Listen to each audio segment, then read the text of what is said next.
আসসালামু আলাইকুম। এপ্রিল ২০২৫ মাসের বীর মুক্তিযোদ্ধাদের সম্মানী ভাতার একটি চমৎকার সুখবর জানাবো। তবে আপনি যদি যুদ্ধের জীবন চ্যানেলে নতুন হয়ে থাকেন, চ্যানেলটি অবশ্যই সাবস্ক্রাইব করবেন, পাশেই থাকবেন। এপ্রিল ২০২৫ মাসের বীর মুক্তিযোদ্ধাদের সম্মানী ভাতা প্রত্যেকের অ্যাকাউন্টেই চলে এসেছে।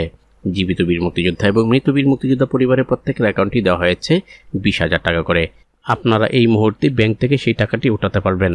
এপ্রিল ২০২৫ মাসের সর্বমোট ভাতাভোগীর সংখ্যা ২,৫৭,২৬৩ জন।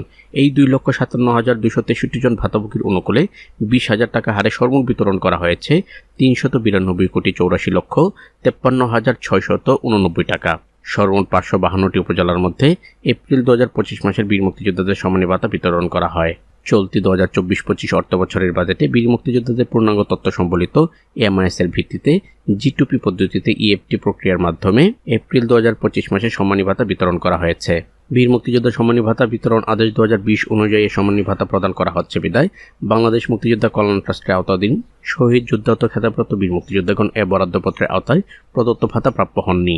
জীবিত বীর মুক্তিযোদ্ধা এবং মৃত বীর মুক্তিযোদ্ধা পরিবারের প্রত্যেকের অ্যাকাউন্টে ২০,০০০ টাকা করে আসলেও যারা ইতিপূর্বে ঋণ উঠিয়েছিলেন তারা কিন্তু পুরো ২০,০০০ টাকা করে পাবেন না। ঋণ বাবদ কিছু টাকা কেটে রাখা হয়েছে। তো আজ এ পর্যন্তই। দেখা হবে অন্য এক নতুন ভিডিওতে। ততক্ষণ পর্যন্ত সবাই ভালো থাকবেন, সুস্থ থাকবেন। আল্লাহ হাফেজ।